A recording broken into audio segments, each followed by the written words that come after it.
was actually a recommendation that came from some commercial fishermen and road dealers after the August commission meeting. When it was over, Officer Couch was surrounded by about, I don't know, 7 or 8 commercial fishermen and road dealers. One of them suggested, why don't you do what Arkansas does? And so so we thought, well, let's do something similar to what Arkansas does. And that's basically that, we left out the top part, obviously. Ovaries may be removed outside of fish's body cavity, but must remain intact while on the water adjacent bank. No processed paddlefish and or eggs can be in possession while on the water. Blocking of paddlefish is still not permitted, and then the launching. These are pictures of intact ovaries. One is being held, the one on the left, one on the right is what it looks like in a bucket. They're kind of like an accordion in a lot of ways, but they're pretty sturdy, from what I understand. They don't fall apart if you hold them. They don't fall apart if they're shaking a lot. You got to really try hard to separate them. Blocking a paddlefish, just to remind you what that's about again. Currently, if we do the 38-inch outer fork, the blocking is where they cut just behind the gill arches, and I've got the wrong. It's supposed to be 28 inches for a 38-inch outer fork paddlefish, but they were allowed to cut behind that, and the 28 will be is a measurement. Don't pay attention to 25, but it's supposed to be 28. But that length is supposed to correspond with the 38-inch paddlefish. It's not an accurate measurement. It's very inaccurate. We don't like the regulation. We're proposing to do away with the blocking. And just a little bit about, in 2000, we proposed no blocking of paddlefish. It did not pass. In 2005, we once again proposed no blocking of paddlefish. It was not a regulation that we've been in favor of since the beginning, but it's been passed. So what we would consider, though, however, is the Arkansas regulation. That's if they want to block their paddlefish for reasons that they say, then it can be 38 inches, but it has to be 30 inches from where they cut, the longest part of where they cut it to the fork in the tail. So back to proposal number 3. After some consideration and after some discussion from the commercial paddlefish fishermen at the last meeting, in which they said it'd be a big inconvenience to maybe put in 10 miles downstream and then have to go 10 miles upstream or whatever, we are proposing to take out, having to launch and take out from the designated boat ramps. Commissioner Ripley, this is what I was going to talk about here, show this map again to talk about, but I've already mentioned that, so I'm going to skip that one about the number of states and what their regulations are regarding the handling. And once again, just in summary, I guess, the statewide harvest has decreased 67% since 2006, 91% on Kentucky Lake. And the 2 research documents both recommended the management recommendations that reduce the number of commercial fishers, reduce the season length, increase the minimum size limit, reduce mortality. All these things is what we're recommending today, and the discard mortality would be a function of reducing the number of commercial fishermen, reducing the season length, as well as the number of nets. Oh, by the way, the U.S. Fish and Wildlife Service, we had a conversation with them last week. I remember in August I said we had a conversation with them in January and asked them if we could do these regulation changes, would they be inclined to find a positive finding for our state? And we asked them the same thing again, and they said they couldn't guarantee me anything in writing now, but if we could do all the things that I said we're proposing to do, then they would look favorably upon a positive finding of non-detriment for Tennessee. So that's the end of my presentation now, Commissioner McMillan. Can you go back to that slide on how many states used to commercially fish for paddlefish that do now? Sure. I think there's 8 now, and how many were there before? There were 12. I thought there was more than that. No, I'm sorry, there were 12 that were open before. There's all these red states have paddlefish in them. Some were not open to commercial fishing, but there's I forgot 20. I want to say 22 or 23 states that have paddlefish in their waters, or had them in their waters. So there's 22 states that have paddlefish now that do not Have or allow it? had, yes, some of those are not there anymore. They've either been overfished or for reason of dams and things like that, they're not there in pollution. But many of those states still do have paddlefish in their system.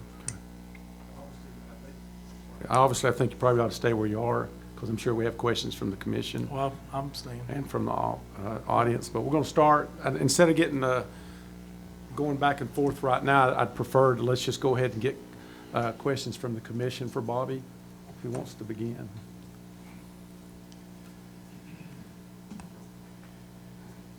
No Thank you. questions? Seriously?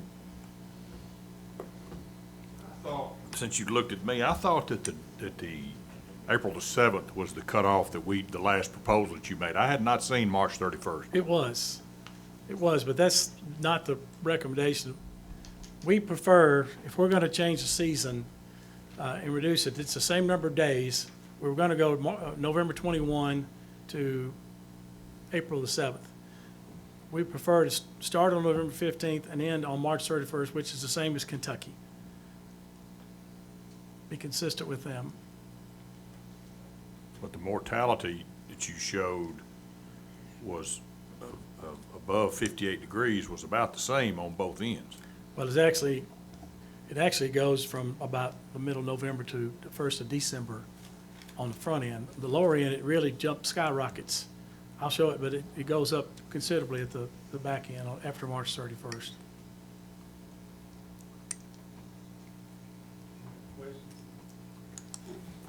Commission? Comments? Yes, sir. I have a comment. It troubles me to hear how these certain guys they punish everybody, these outlaws, and it's unfair. Of course, it's unfair in general anyway. We all have to deal with that and other things, but I just believe that whatever happens, we need to think about, look at, work on, whatever that is, to get these laws more intense and the fines higher and these licenses taken away longer and so forth. Now, I know we don't do that, correct? Isn't that a legislative situation? Yep. Right? But that happens, and it is done. And I know it takes a while, but you know what? I'm personally not going to give up on that. I'm going to harp on this because it's just not fair for the law-abiding fishing guys to have to go through this. And also, as bad for our law enforcement people to go out and make the efforts that they make, and then the fruits of their labor is basically just a joke. And I think that has to be fixed. It's, we have to regulate because of outlaws. And the innocent good guys, they suffer. And Bobby, I'm just saying to you, if you or whoever can let me know and sort of guide me and us, if I may, on sticking to some way of making this more effective for not only us, but the law-abiding public. That's my comment. Yes, sir. Yeah. I'm glad you spoke first because it cooled me down. I agree wholeheartedly. When I first came on this commission, the issue of the year for probably 2 years was hogs. And there was the perception that we were lumping all the dog hunters as the bad guys. And that wasn't the case, but that was the perception. And I've got to believe, I think it's been attempted to be said here, but James said it best. As in every industry, you all got a few rogues. That is not an insinuation on anybody in this room, but everybody's got a few rogues. And I am personally disturbed that we're I support everything that's on the screen. I'm gonna listen. I may make one more set of comments, which will be a miracle, I know, for most of you, and then I'll hush after there's some more discussion. But I support everything on there, but I'm struggling with screening, straight up. Without some proposal, as James alluded to, of making the penalties so stiff for doing this that it scares the you-know-what out of people thinking about it. And I gotta believe that step can be taken. I'm gonna listen more on that particular subject. I don't like where we are. I really don't. And I particularly don't like that I'm hearing a maximum, and Darren, correct me if I'm wrong, but right now, the maximum fines, a Class B misdemeanor, $500 max. Am I remembering that well? And if we don't take action, or at least give some direction, now what the legislature does, they do. But if we don't take some action, and we said this about the hogs, to stiffen the penalties for those who are the rogues, who are causing this, then we're failing the system. And we worked hard after the fact to get the regs changed to where it would be stiffer on the folks hauling hogs in that have been causing this problem. If we go forward with this without taking that step, I would respectfully offer we have screwed up. And I'm still struggling with this egg thing. I'm gonna listen some. And I'm gonna reserve one more time to talk, Mr. Chairman, a little later, if that's okay. I'll note that, okay. Thank you, Commissioner Cannon. You know, I think as all the commissioners have set up here, we have an admiration for Bobby and his team of biologists, and we know they have a passion to protect the resources. And I've said it several times before, that's our responsibility, is to help protect the resources. But it's also our responsibility to provide as much opportunity, whether it's fishing, hunting, commercial fishing, or whatever, as much opportunity as we can, as long as the resource is not affected. And I think that the measures that you've taken, that you've wanted to take since, I assume, since 2002, and that's 12 years ago, that you've wanted to take to protect the species. And as I look at the statistics of each state, and also of this right here, a 91% decrease, I guess I'm not real familiar with how many less fishermen are. I mean, how much time now does it take for a commercial fisherman to catch a fish what it did 12 years ago? I mean, is there a way for us to determine, is the fishing in decline, or is there just less people fishing, or is there other factors that's affected the numbers that we're seeing brought in, and seeing the reduction in the poundage of caviar? Well, unfortunately, we can't capture that data because when commercial fishermen report their harvest, they don't report how many days they went out and didn't catch a fish. They only report what they caught in that day. And so we don't have that. We can't tell you how many days it took to catch a fish and if it's in decline or not. But we can, I think we did go back and look at the effort in the number of fish per net, I believe, over time. And it's decreased almost 60% in the last almost 10 years, 9 years.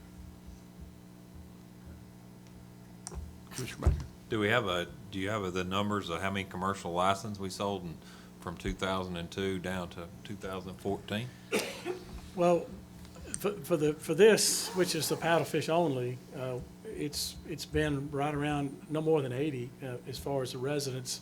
The non-residents have been no more than, I think, 5. Okay. So probably a maximum of about 85 total. That's permits now. Have to multiply that up by the cost of the permit and the license and everything to tell you an idea how much revenue was generated. Well, I just wondered what, if there was a big decline in fishermen, we'd know what the difference was in license, is what I was saying. Well, they're down to about, I think 55 residents now, and I don't know how many non-residents are renewed their license, or for the coming year, but. Okay, thank you. I think it's 49, right? It was 49, but it's gone up since that last report. It's up to 55 now, I believe. 53. Eric gave me the 3 signal, 53. Commissioner Bledsoe? Bobby, could you go back to this, you had a slide on there that, what the commission acted on back in 2006 or something like that, and then they just went away from all the regulations in 2008. Yeah, yes, I can. I think.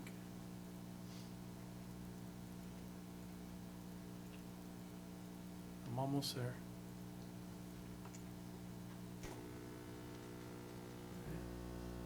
Yep. 2002, okay. Well, that's 2002. The very next slide, I believe, is one you were talking about. Hang on a second. Go back, Did I miss it? yeah. That's it. Okay, go back to the one right before that. I'm not very good at this. IT? Oh, listen to you, tech there. I gotta get out of that for a second. Okay. Right there. Yeah.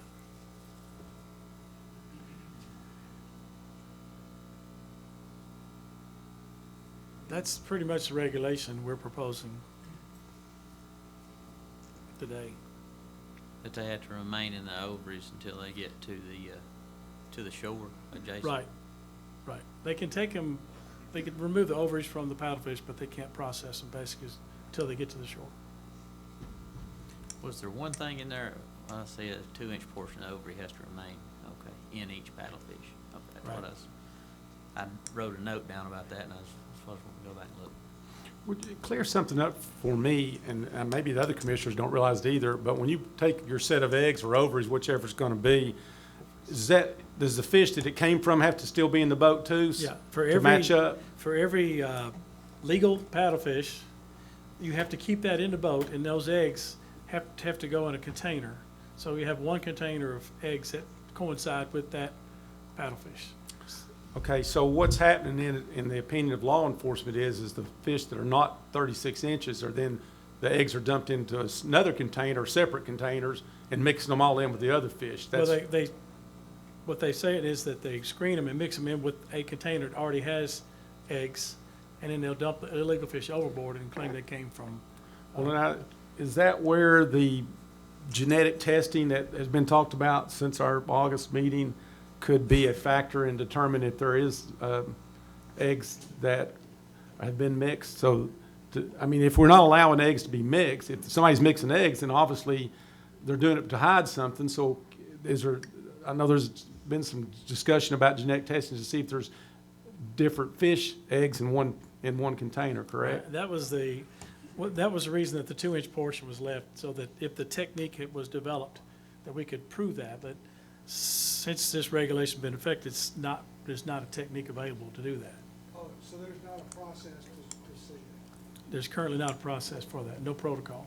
But, so we're not really, the genetic testing would just be to determine that there's been mixed eggs, is that correct? That would be the ultimate. In other words, you're not gonna be able to say, well, this fish was 30. No, It's no, just the no. fact that there's been mixed eggs. Right, mixed eggs is all you're gonna be able to tell. So if we had that could be done, and it was feasible that we could afford to do it, then essentially you could do without screening eggs, and just, if you're suspicion by a law enforcement officer watching, and he could see that that was going on, then we obviously could have a technique then to try to prosecute somebody, correct? If it was feasible. Am I Well, I asking mean, right? yes, the short answer is yes. The longer answer is, it's just a lot of effort to go about doing mixing and taking samples and having to mix again, and there's, actually, I wish, our forensics person is here, Mike Stockdale. If it'd be okay, could he come up and try to answer some of these questions? Because he could tell you in more detail what I'm trying to tell you, what I'm messing up trying to tell you right now. Sure, did you have a question pertaining to that? Yes, sir. I received an email this week that said there is a DNA test at a cost of $3,800. So there is a test, but it's not a cheap test. Yeah, I'd like for Mike Stockdale to answer that too, if that's okay. Sure. He's been involved with it too. This is, Mike is a former employee of TWA full-time. He was a supervisor in Region 1, He's now the forensics, our agency forensics person, I assume, on contract? Are you still work for us? Never mind.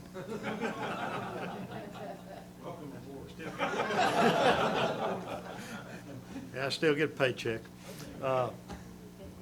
To answer your question, and specifically about the email,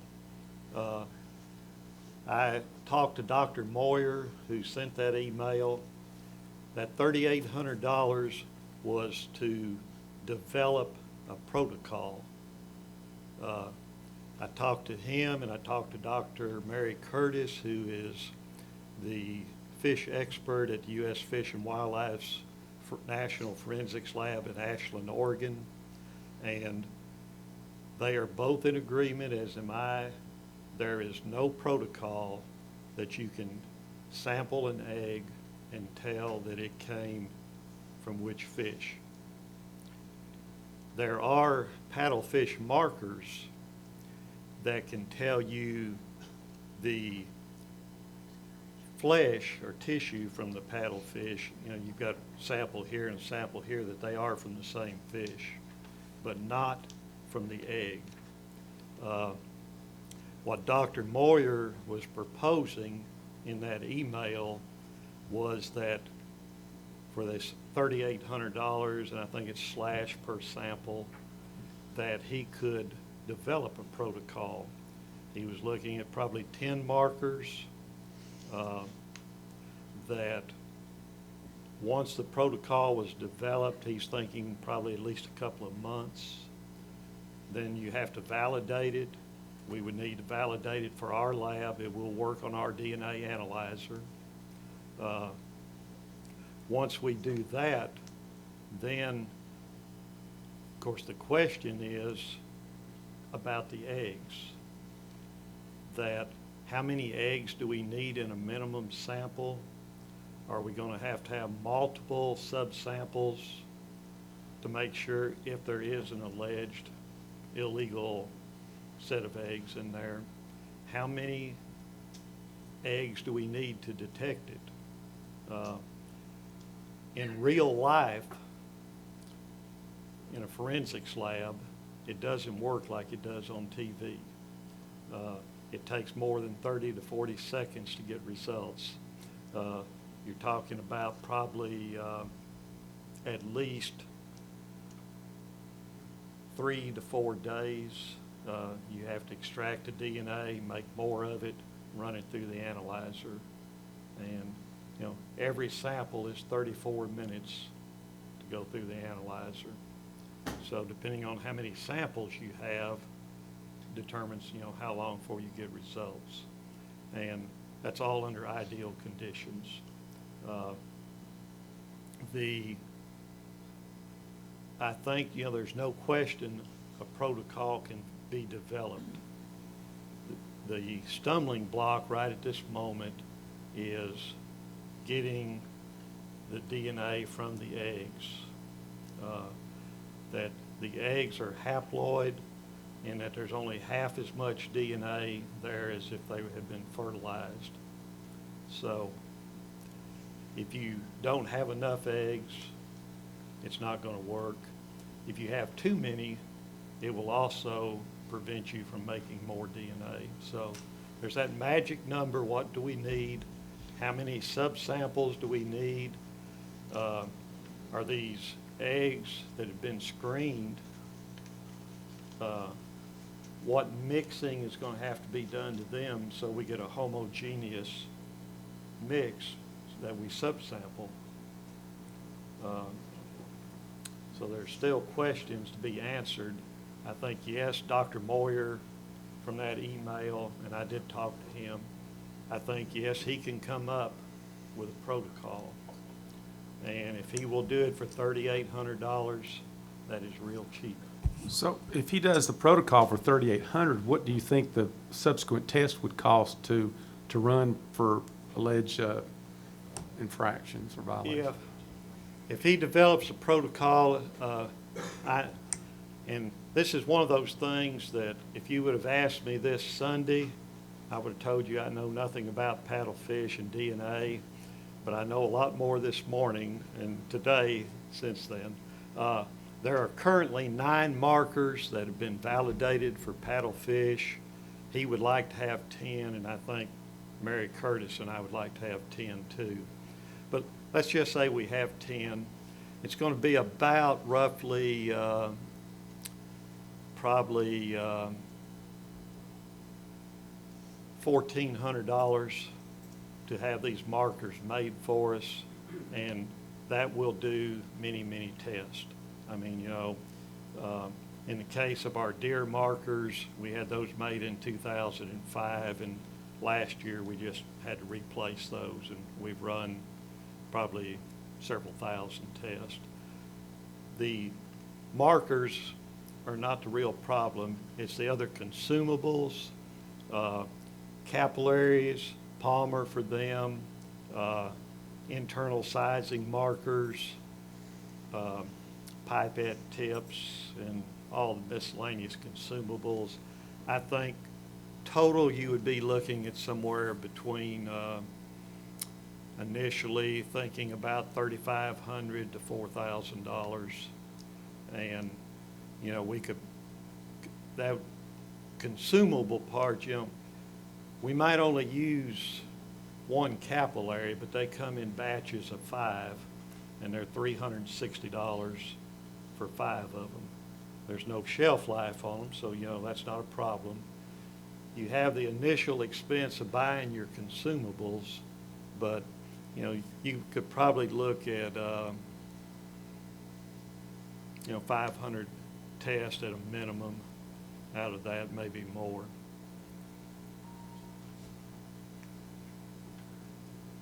Questions from the commission for him? All right, thank you very much for that valued opinion.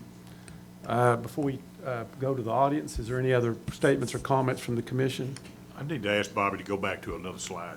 You around the part where you were showing the undersized fish that had been cut or poked, you had another slide that showed like we protect 7% right now, but 3% was being Oh, yeah. illegally taken or something like that. Oh, that's, yeah. Hang on. I think I know what that is.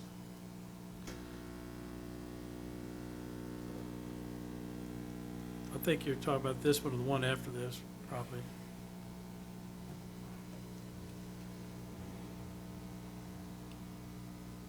This one? Yeah, so that based on that, and I guess that's a scientific study you call it, you're the 3% of the, we were basically losing possibly 3% mortality on smaller fish, based on that. No, I don't think it even, these are just the percent of fish that were undersized fish, females that were checked with either by cutting or by needles, by the poked method. So that number couldn't be extrapolated to the total number of fish or legal fish or I mean, do we have 3% of the fish that are out there being illegally destroyed? No, I think that's just those that were cut or checked with a needle and let go. It doesn't show how many. 3% of what?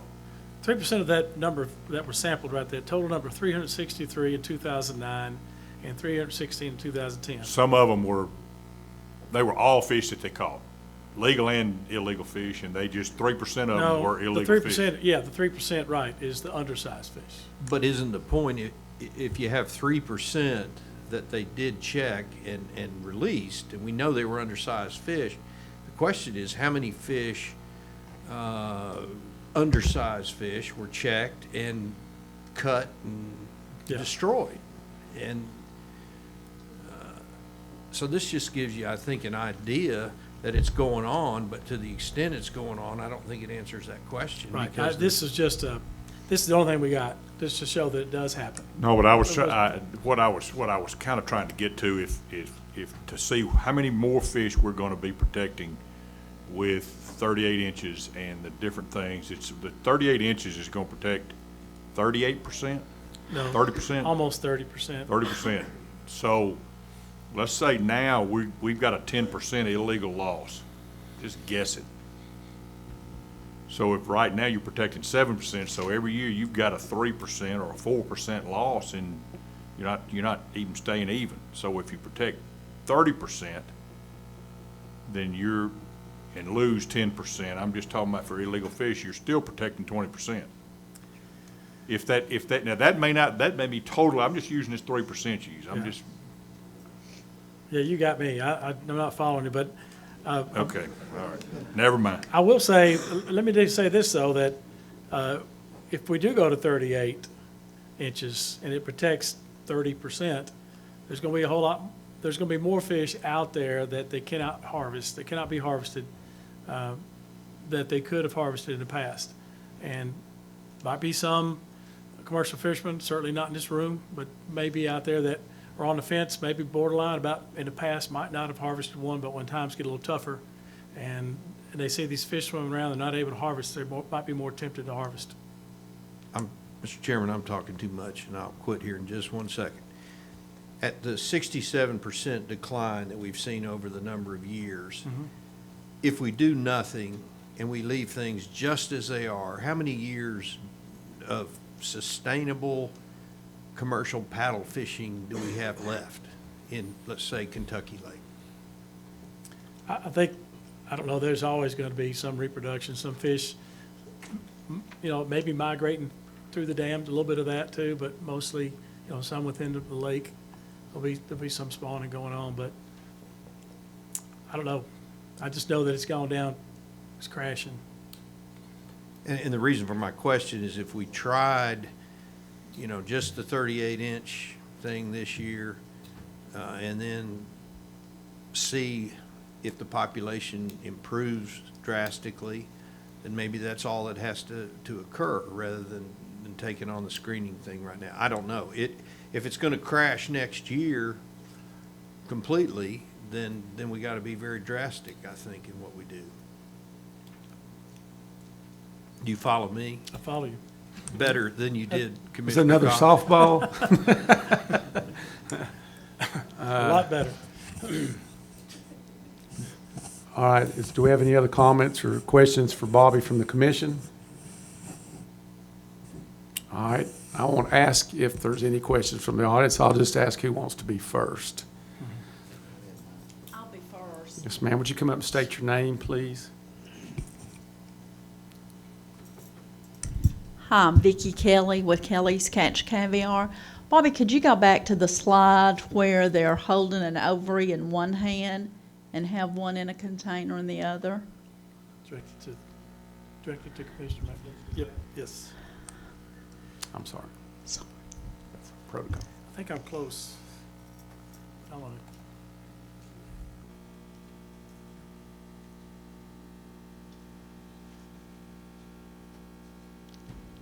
Maybe I'm Yeah, you passed it. not. Oh, here we go.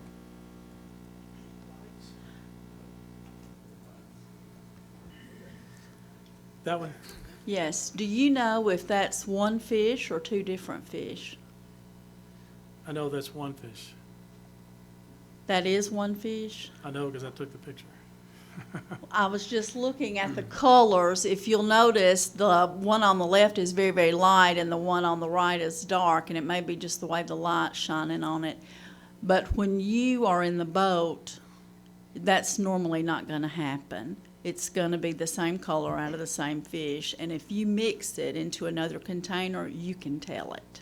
So you're saying if there's two fish, you can tell right off just by the color of the eggs? Absolutely. So we don't need a genetic test, and we just go by color of eggs? I think you can go by the color. That'd be awesome. It would be good. The color in court, though. But Are you certain enough that we could just let that be a criteria of evidence for? No, because I have seen some that are real speckled, almost black and white in one fish. But I know that my guys, they're gonna keep one fish in one container, because if they don't, I can tell, and I'll tell them, you've mixed this, and I don't want it. And so when they take it home a couple of times, they don't do that anymore. And you can almost go by the weight in the pail. I mean, you know, if you've got one fish, you know that in the early part of the season, it's gonna have maybe 2-3 pounds. If you come up with a fish that's got 6 or 7 pounds in that container, you're not gonna have that. Oh, That's the thing that's been overlooked. got- Hold on. Hey, I'm gonna reiterate something. We're gonna do this the right way. She has the floor and nobody has the floor but her. And if y'all don't wanna obey the rules, I'll put everybody in the hall and we'll come in here one at a time. Let's do it the right way, and I mean it. Did you have anything to add? I'm sorry. How do you preserve the eggs once you've screened them? You mean you put them in that tub, and then what do you do to them? What my guys do is once they have run them through the screen, they are washed and they're put in containers. I mean, they're put in a container like that. They're just rinsed off and then put in that container. After they're run through a screen, each Yeah. individual egg is gonna be separated. Now, do you put that on ice? or- Yes, absolutely. Do you put ice down in it, or just No, set that tub on in top there? of it, Do they then label it that it goes with this fish? no. No? But they do keep a 2-inch portion of the ovary in that fish. So when they come in with a container of eggs, I could almost walk out to the boat and say, this went with this fish and this went with this fish, because you're looking at the same color and the same texture. All textures are not gonna be alike. There's gonna be some that's very, very sticky. There'll be some that's got more fat in it. I have a question. I have a question. We'll allow. Vicki, and this has to do with what Mike Stockdale was talking about. If they end up going to, or some kind of genetic testing, and you got a bucket full of screened eggs like you see there, they have to make them homogeneous, which they have to mix them to make it more uniform. Is that gonna be a problem with busting the eggs or anything like that when they're already screened? Is that gonna cause a problem? Oh, yeah. The more you deal with them, the more problems it's gonna cause. That's why I want them separated. I don't want them in the whole ovary in a bag iced down, because that ice is going to press on each individual egg, therefore making it an inferior product. And let me also add to that, some of the other states, caviar buyers, I know that they can't process their roe on the boat. Well, I take great pride. In 2002, the Wall Street Journal did a blind tasting on some caviar from our company, and we beat Russian caviar because of the superior quality that we try to attain. Okay. Is there any other questions for Ms. Kelly? I have one. Ms. Kelly, and I appreciate you coming up here. Thank you. You did make a comment a while ago that you did have people that did come in and had eggs mixed together and you sent them home. Is that correct? That has happened in the past. Okay, all right. We appreciate it, Ms. Kelly. Thank you.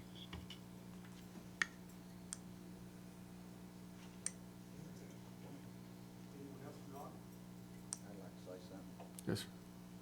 I'd like to solve all this problem. It's real simple. State your name, sir. Neil DeFreeze with Legacy Caviar. Why not just go to 40 inches and open some water up and stop all this? That would solve every bit of it. We fished the same waters for 40 years, and it's the decline. 40 inches, they say you could never overharvest them. Why not? Give us 60 days. That's all. Would you like to comment? Well, all I can say is that we've did as required by law, and that we developed a plan to study the opening of new waters for commercial fishing, and we've not implemented that plan due to the cost of implementation. So that's where we are with that. Anyone else from the audience?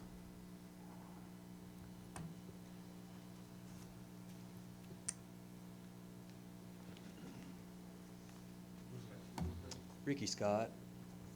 I'm a commercial fisherman and with the CFAC community.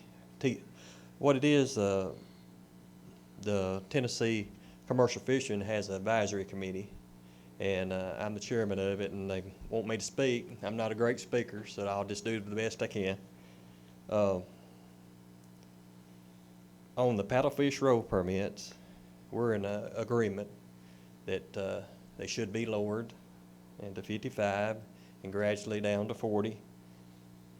And we have no problem with that, and we think that'll really help, especially when it gets down to 40, because we went at a high of 85, and we're going to be down to 40, and that's, you know, going to be about half, and so we think that's going to really be a tremendous help. Plus, on that, they do have the deadline, March the 15th. We can only start buying the permit on February the 18th. You can't get them any sooner than that. So that gives us 3 weeks to get them, and it's right in the heart of spoonbill season.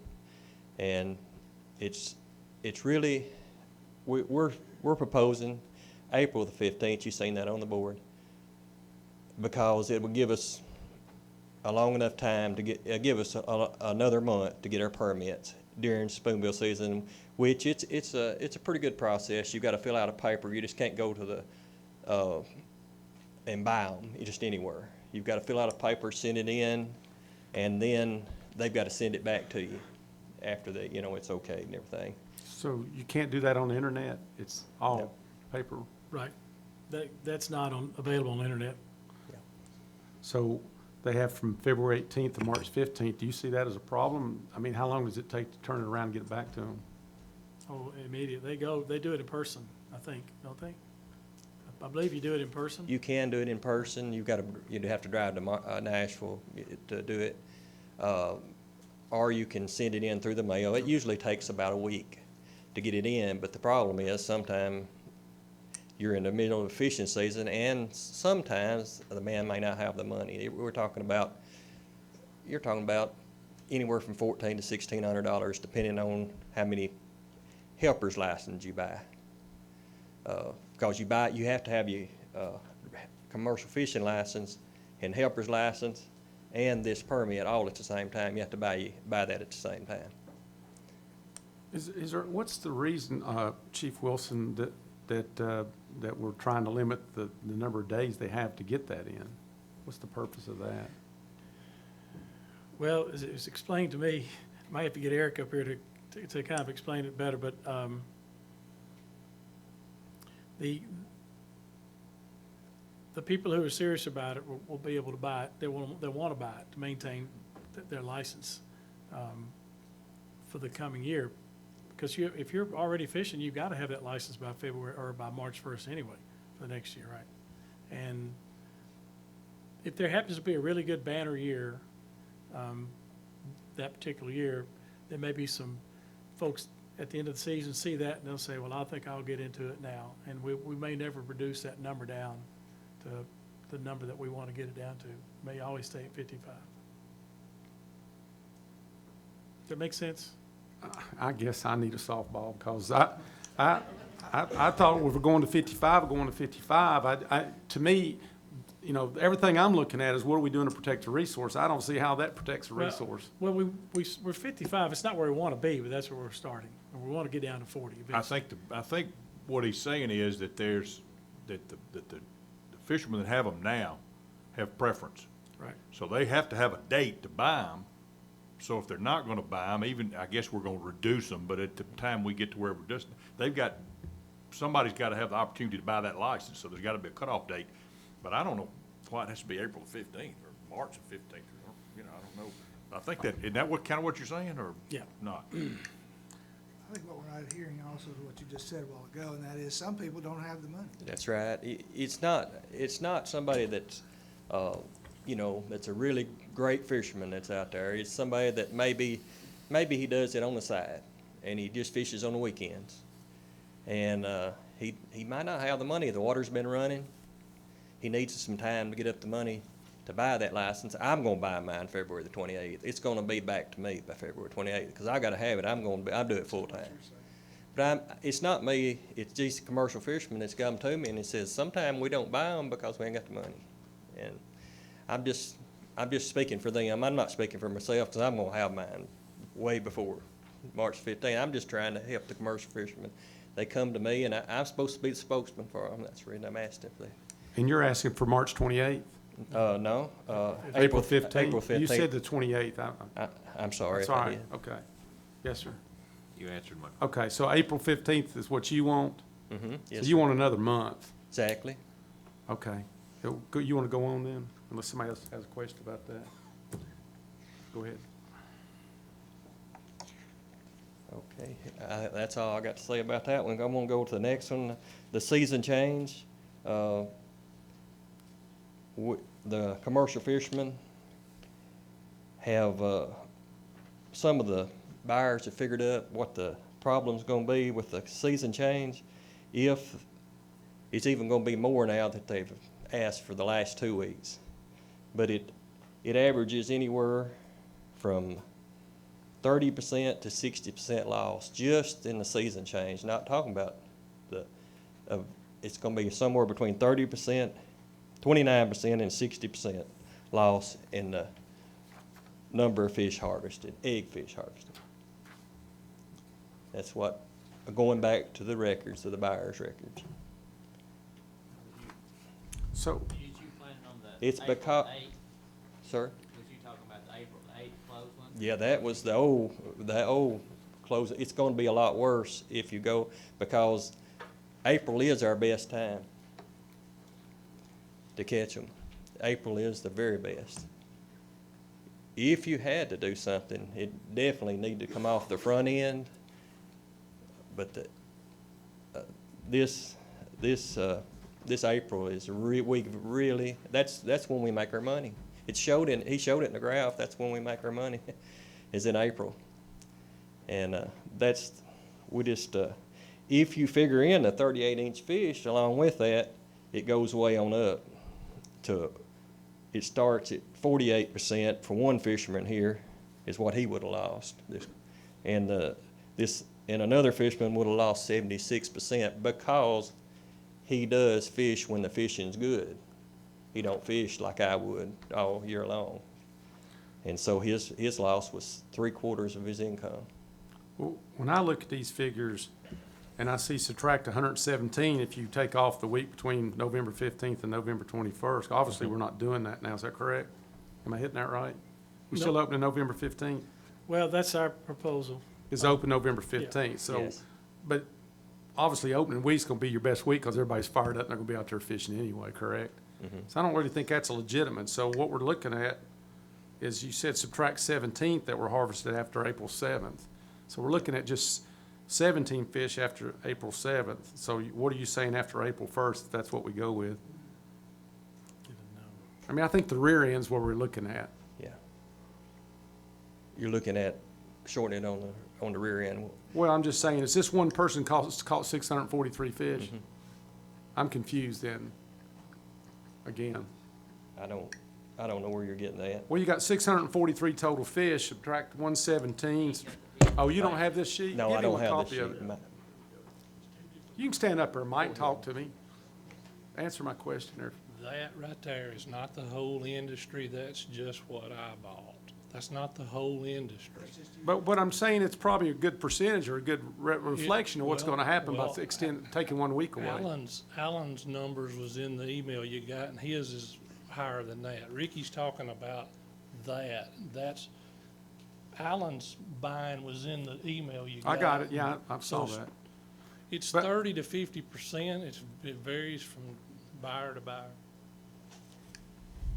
So you're saying 30% of the fish that y'all are buying are caught the last week or first week of April?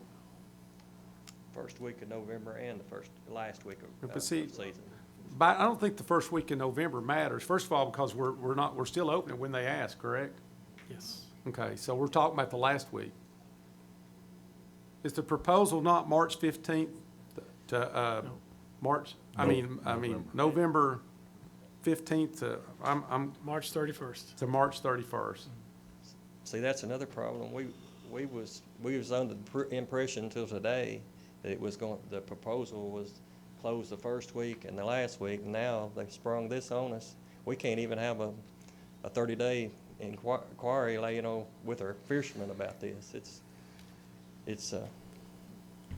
It's gonna cause a problem, because I'm supposed to get back with them and talk to them about it, before I'm supposed to make a I proposal understand. on it. So the original was, we were proposing November 15th to The April original 7th? was November 21st 21st. for us, November 21st to April the 7th. And then we got this sprung on us today. We had no idea this is what it's gonna be, and that's even worse than the first one. A lot worse. So what we proposed in Jackson was November the 1st through November the April 21st through April 7th. Yeah, is what we're November proposing, 21st Jack. through April 7th. Okay. A week off each end. And now we're hearing they're wanting 2 weeks off the best fishing time. Because they are in their mode of spawning, getting ready to spawn, and they're moving really good then.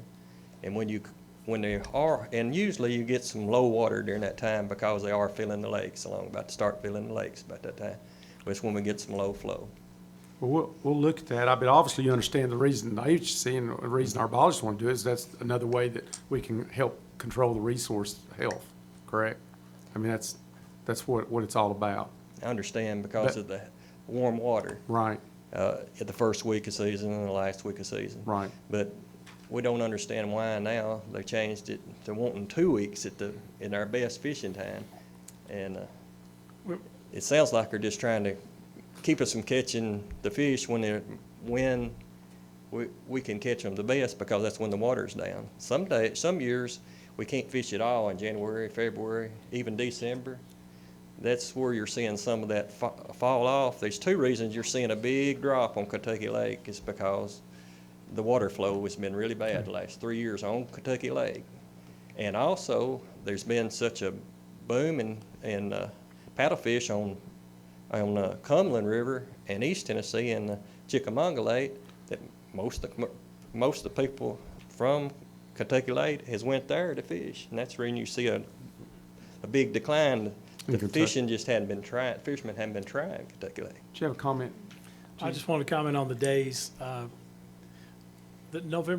Our proposal, November 15th to March 31st, is still the same number of days that we proposed back in August, approximately.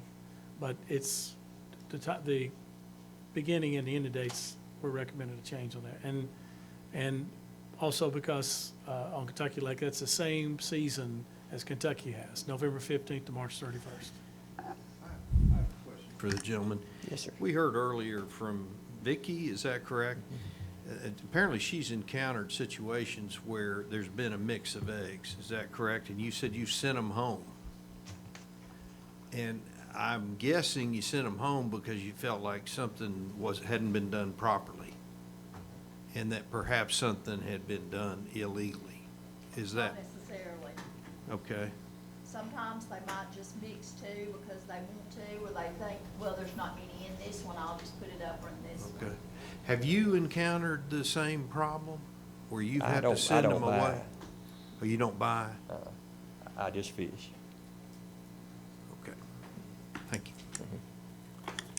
Scott, I've got a question for you right here, sir. Yes, sir. I'm sorry. You mentioned earlier that some of the other commercial fishermen will lose opportunity. You fish all the time and some of them don't, but don't they all have the same opportunity? I mean, they could fish when you fish. Why do some of them just fish part of the time? The main reason is because that most of the time the fishing's harder in the wintertime. There's a lot of current, and there's very few days you can fish. So they only fish when the fishing's good. A lot of people do. And because the water is down in April, normally because they're raising the lake levels, you can fish. They're a lot easier to catch. I can go out there in January and fish when the water's running and you do good to catch one or two a day because it's laying your nets down. I'll get out there and do it because that's all our income I've got. These other guys might be working another job, somewhere, so they're not gonna go out there and work real hard for, just, clearing $150, $200 a day or whatever, if you're lucky, and some days you don't get that.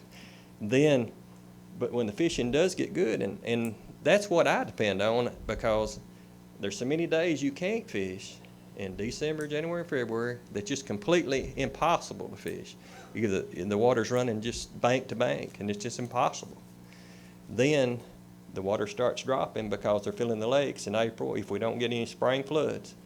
And then the fishing's great because you can get in the river and you can fish where without laying your nets down, the current laying your nets down. That's the best time of the year when they're filling the lakes in April.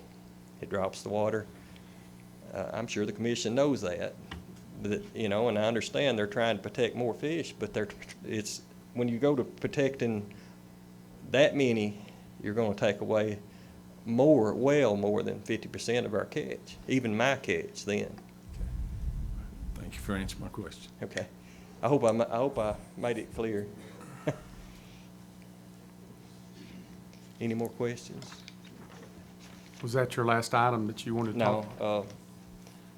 We, on the gill net mesh restriction, I believe y'all still asking for that, is that correct? Okay.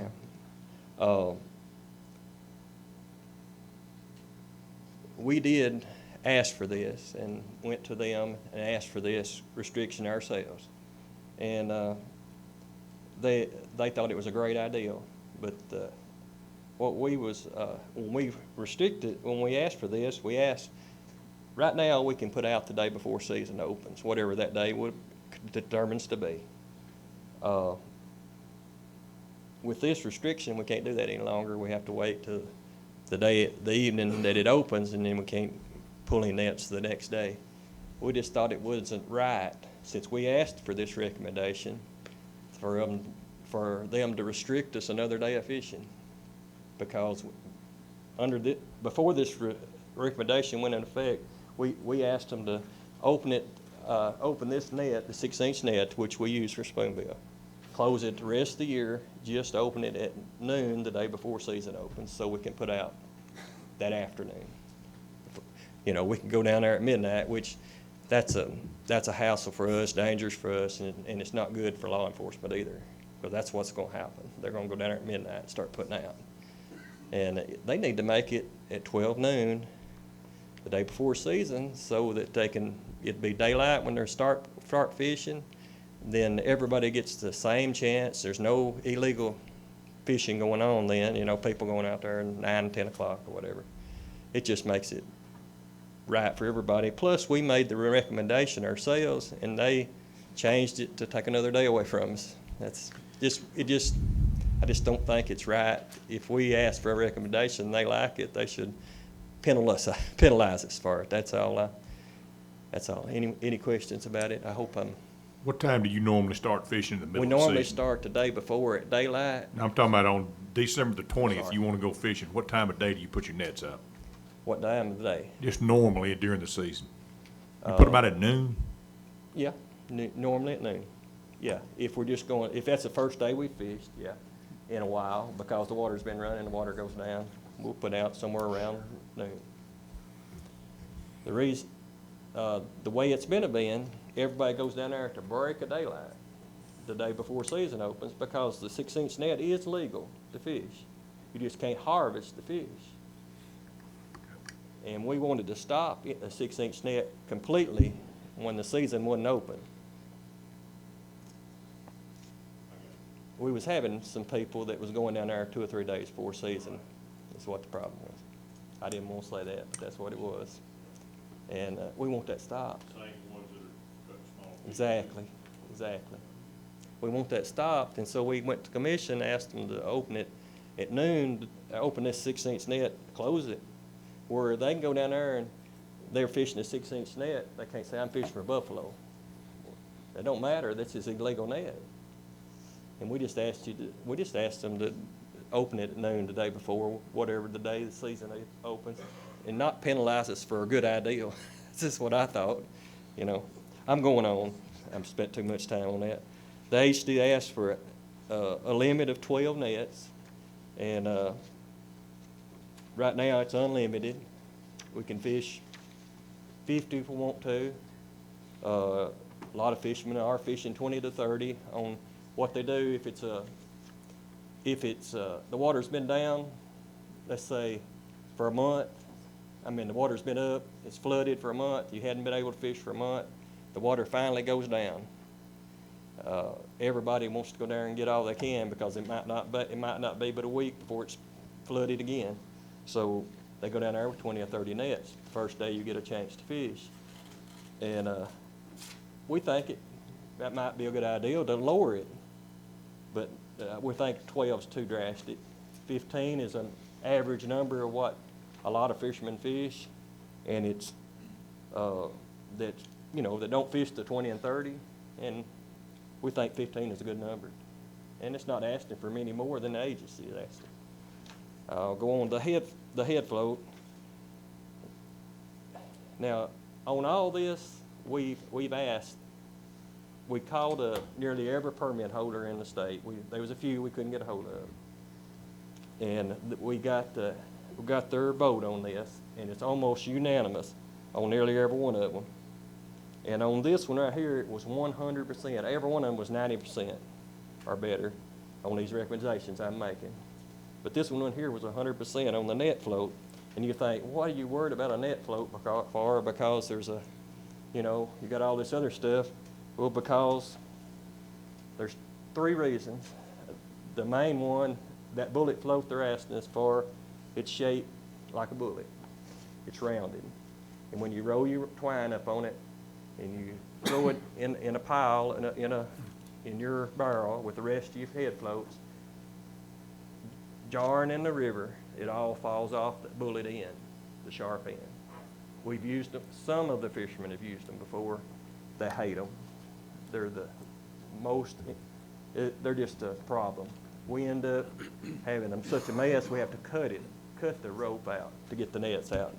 Not only that, but the ones that used them told me that they got them stole more than any float that they'd ever put out because they're worth, when you buy them, they're worth, time you pay tax, not even talking about shipping, they're about roughly close to $7 a piece with tax. And they're something that a sport fisherman or somebody, we don't know who, but I shouldn't have said that, but somebody's out there on the river. It may be a guy just running up and down the river doing nothing. It's something that he might want. And the people that used them said that they had the awfulest time trying to keep them on their nets because people was cutting them, and in their net, we didn't even have a float on them. And I'll go on.